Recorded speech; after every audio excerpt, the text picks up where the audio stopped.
저별처럼 난 너의 곁에 있을게 넌 달빛처럼 나의 곁을 비춰줄래 언제라도 내 곁을 떠나지 마이 새벽이 찾아. Nah, ibu-ibu tadi dibahas sekilas mengenai kekerasan yang terjadi pada lansia. Agar kita memahami lebih baik lagi apa saja kekerasan pada lansia, saya akan bacakan lembar cerita kasus Nenek A ya. Lalu nanti ibu-ibu bisa berdiskusi mengenai apa saja yang terjadi oleh Nenek A. Lembar ceritanya saya tampilkan di layar ya. Kasus Nenek A. Nenek A berumur 76 tahun. Suaminya meninggal sejak tahun 2004. Ia mempunyai 4 orang anak yang semuanya sudah berumah tangga. Nenek A tinggal bersama anak bungsunya yang sudah beristri dan mempunyai anak 2. Orang semuanya laki-laki.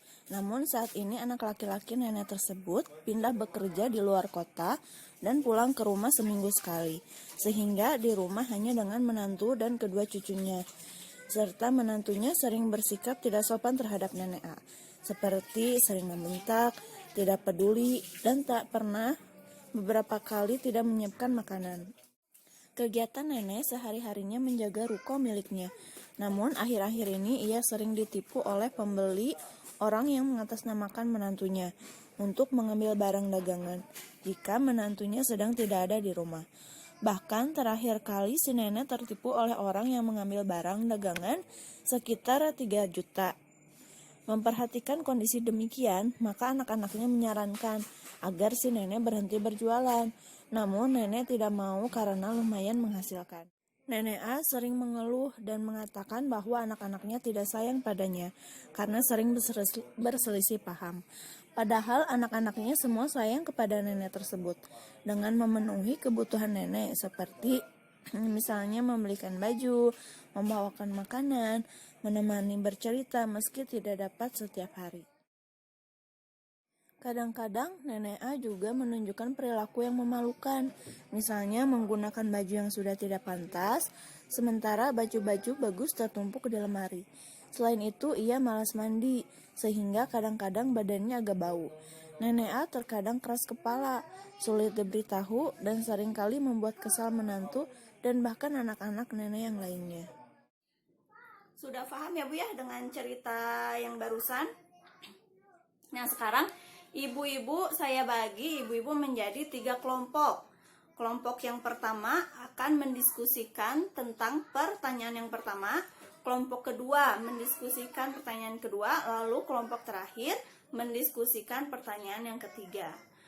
Kelompok pertama atau pertanyaan yang pertama termasuk lansia yang seperti apakah Nenek A tersebut?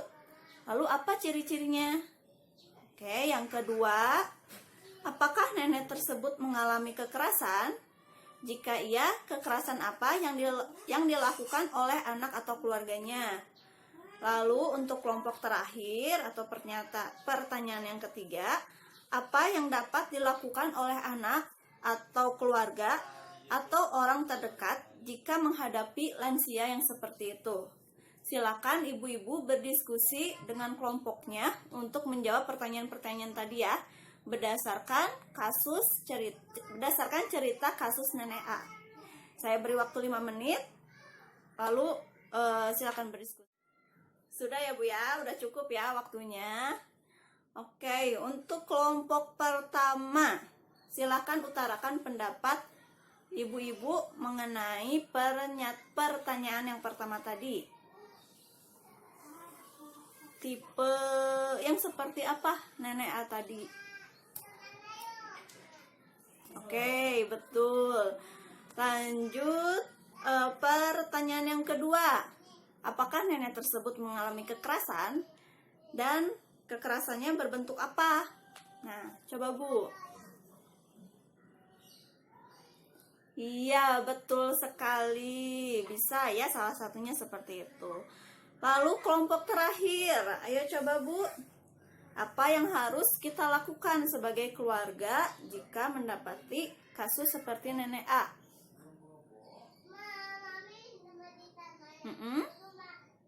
Iya, betul sekali. Terima kasih untuk ibu-ibu semuanya. Tepuk hebat. Hebat, hebat. Hebat, hebat. Hebat. Terima kasih semuanya. Baik, kita bahas satu-satu ya Bu ya. Yang pertama tadi termasuk lansia seperti apa, Nenek A. Terus ciri-cirinya seperti apa. Nah, berdasarkan cerita tadi, Nenek A itu termasuk tipe yang aktif atau mandiri. Ciri-cirinya ya tadi, si nenek masih mau menjaga toko agar menghasilkan uang sendiri. Lalu juga termasuk sifat yang tipe yang bermusuhan ya, karena merasa tidak disayangi oleh anaknya. Terus untuk pertanyaan yang kedua, apakah nenek tersebut mengalami kekerasan? Jika iya, kekerasan apa yang dilakukan oleh anak atau keluarganya? Jawabannya betul ya. Jawabannya iya, si nenek mendapatkan kekerasan. Yang pertama, si nenek mengalami kekerasan fisik, yaitu dengan tandanya tidak disediakan makanan oleh menantunya. Lalu yang kedua, si nenek juga mendapatkan kekerasan verbal. Tadi diceritakan si nenek sering juga dibentak oleh menantunya ya. Lalu yang ketiga, si nenek mendapatkan kekerasan emosi. Di cerita tadi si nenek didiamkan oleh menantunya, ditelantarkan juga ya, tidak diberi makan, itu termasuk kekerasan emosi. Lalu yang terakhir, si nenek juga mendapatkan kekerasan finansial. Tadi di cerita seperti apa? Ya, si nenek ditipu oleh orang yang mengaku menantunya sampai 3 juta gitu kan ditipunya tuh. Jadi itu kekerasan yang dialami oleh nenek A. Lalu pertanyaan yang terakhir, apa yang dapat dilakukan oleh anak, keluarga, atau orang terdekat jika menghadapi lansia yang demikian? Tadi betul sekali ya kata Pak Encep, kita harus lebih memperhatikan, lebih memberikan kasih sayang. Kita juga sebagai pengurus harus lebih sabar. Kita tahu nih bahwa permasalahan yang dialami lansia tuh seperti apa. Tadi ya seperti yang dibahas sebelum-sebelumnya, bahwa lansia itu punya perubahan fisik, psikologis, juga spiritual. Maka kita sebagai pengurusnya harus lebih sabar gitu ya untuk menghadapi perilaku-perilaku atau perubahan-perubahan yang terjadi oleh lansia. Terus juga kita harus memberikan kesempatan terhadap apa yang diinginkan oleh lansia, tentunya dengan pengawasan juga. Jadi jangan sampai tadi nih si nenek pengen jaga toko, nah kita harus diawasi nih keuangannya seperti apa. Jangan sampai tadi ditipu oleh orang gitu kan ya. Terus juga misalkan tadi si nenek nggak mau mandi, terus nggak pernah ganti baju, itu kan merupakan sebuah pencemaran juga ya. Jadi tidak baik juga untuk keluarganya si nenek. Oleh karena itu kita sebagai pengurusnya juga harus bisa memperhatikan lebih kepada si nenek. Diolahlah si nenek gitu ya.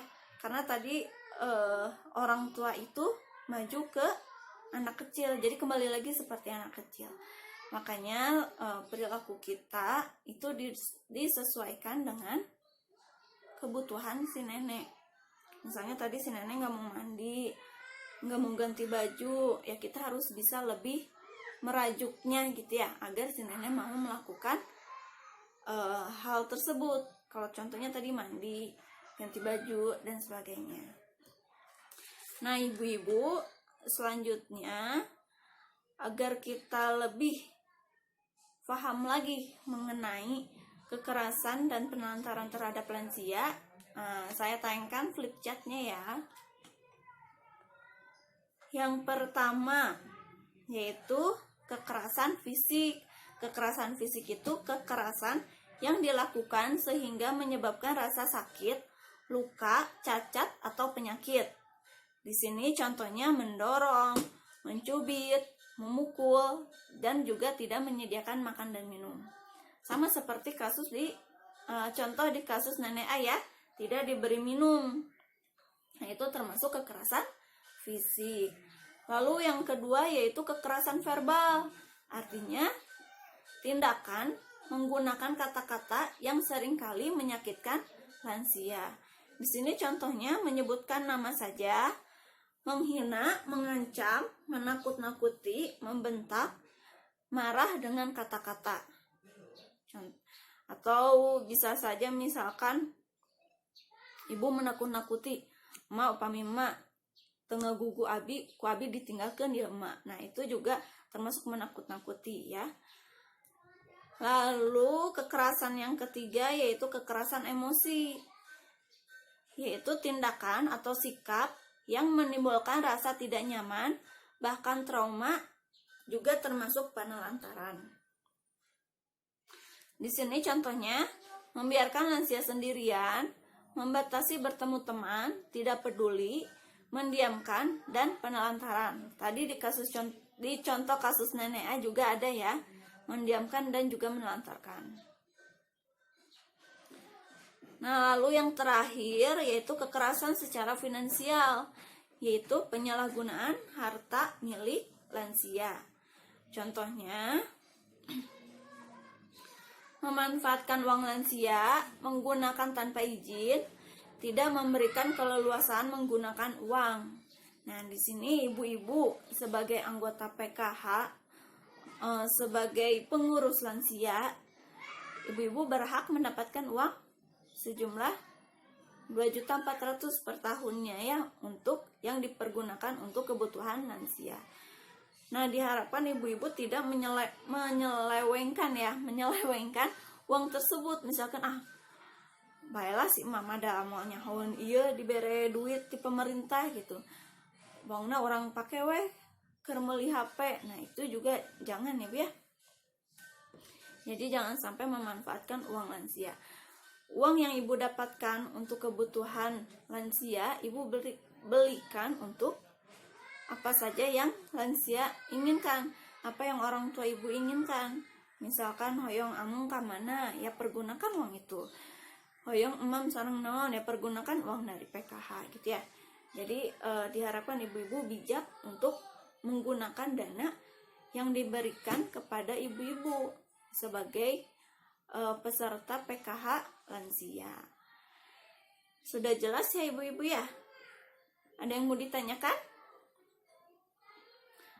Kalau tidak ada, selanjutnya kita akan membahas lebih jauh mengenai penelantaran terhadap lansia.